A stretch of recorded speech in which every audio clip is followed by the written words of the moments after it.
Hello everyone. All I can say is but God.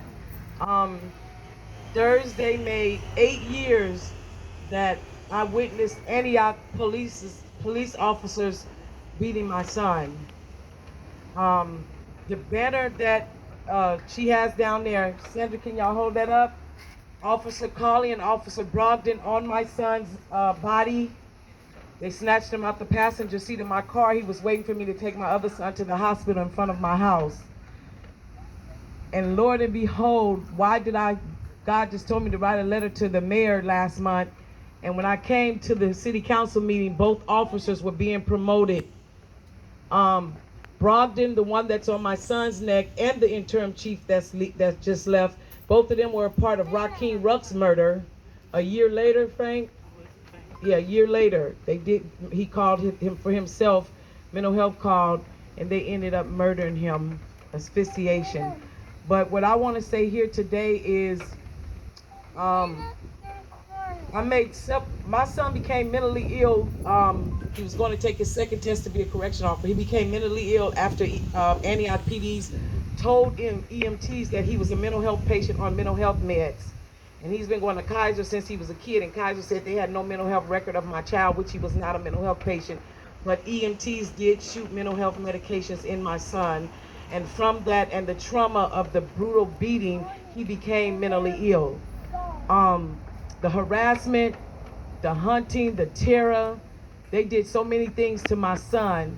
And I have a stack of complaints that I've been putting in over the years, requesting police reports, and nothing was done. From the first officer, Cantonata, before Brooks, and then Brooks, nothing was done.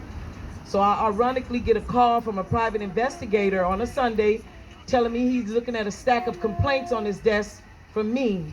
And I'm like, what are you talking about? I thought that's what INA does, Internal Affairs. He said, well, they contracted him out to me. I didn't understand that. But I just want to say, my son, on his rap sheet, he has 65150 calls, and this is from Antioch PD.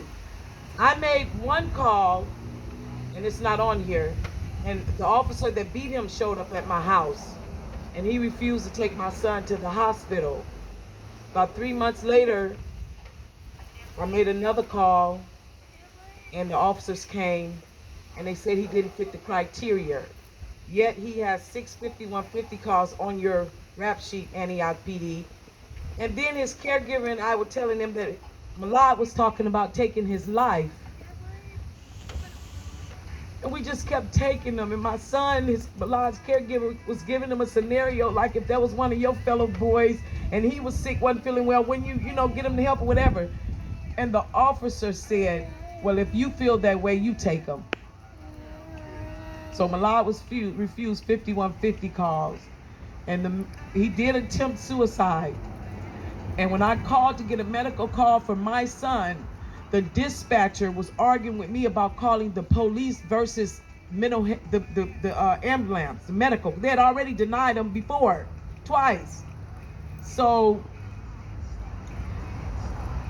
when the EMTs got to my son, I just went downstairs. When they were bringing my son out of the room, he was skinny when he was in the room. They brought him out.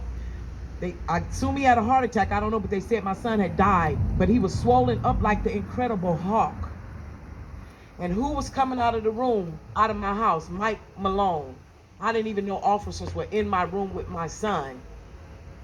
So after they left, Vanderpool showed up, him and another officer. Now he's been harassing from 2014. He's been in a lot of incidents. I have complaints I put in from my son and requesting reports. I have video surveillance to all the reports and complaints. Vanderpool came and I said, what are you doing here? Oh, I got a call. What call did you get? Malad's gone. I'm not doing this today. You're not doing what today? You've been harassing us. And I have video saying that you're harassing us, pulling guns on me and my son at Walmart, coming to my house. A fire truck passed by, said unusual patient walking around. Yes, my son was a patient. He walked around his house. So when the fire truck did that, police came and beat my son up and lied on reports. Everything. But just to sum everything up, Malad went through a lot from this department. And a lot of you have been seeing me for years crying out and trying to get justice for my son. But I'm his mother. And I took the videos of 16 different incidents. So I'm hurting. I'm still traumatized because I tried everything I could to get justice and get these polices looked at. Your reports did not match what happened to my son. Nobody had took the time to look at the videos of what happened to my son. And even meeting Chief Brooks in the community for coffee, he gave me his personal call. Miss Wade, I know about all of it. Call me on my personal phone. Nothing. I called him nothing. But what really is killing me today, I'm a mother. I carried my child. When he left me, it felt like my womb was ripped out of my body. And to see the same officers that beat him, hunted him, tortured him at my house. On March the 27th, I had all 5 of my children with me. And when they left, I lost it. I became suicidal. I left my house in the rain and I made it all the way to Contra water park.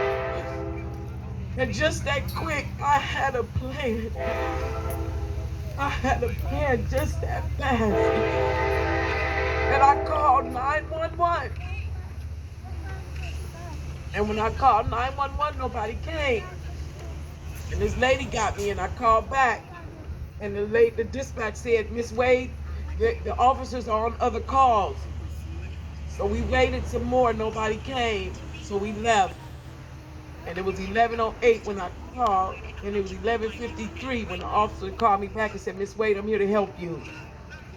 I'd already left with the other lady that was helping me, and thank God somebody came and got me, because everybody said if I would have went with them, they probably would have killed me or did something to me too.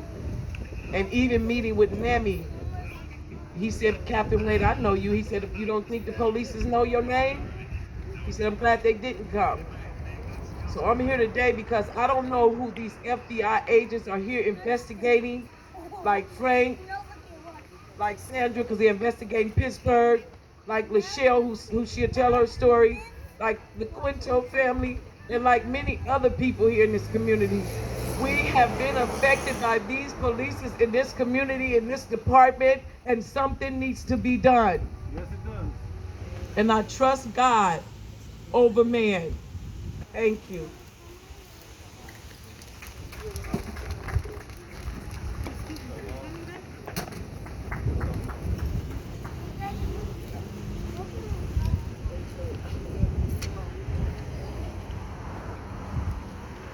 Thank you, Kathryn. Yeah, Malad Baldwin, Kathryn's son, was repeatedly harassed and beaten by the Antioch Police, and she has documented, went through the process and filed the complaints through the paperwork. So now, again, that's why we're putting our hopes in this new chief, Dr. Stephen Ford, that he will look back at some of our cases and look back at the officers involved in these cases. And another person that's standing next to me on my left, Lachelle, is your last name Celestine? Lachelle Celestine, her husband was killed in 2016. His name's Wendell Celestine. And he was another person in Antioch that was not shot, but choked to death by the Antioch Police.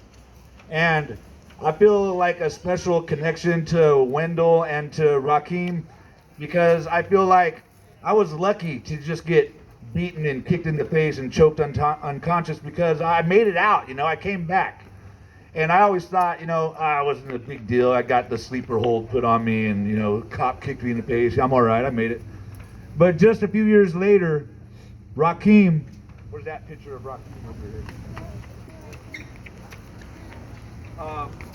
Just a few years later, Raheem Rux would also be suffocated by the Antioch Police. And he actually called the police on himself for mental health help. He was struggling, and they came and they restrained him, put him down on his stomach and bent up his legs, and they were going to put the full wrap suit on him.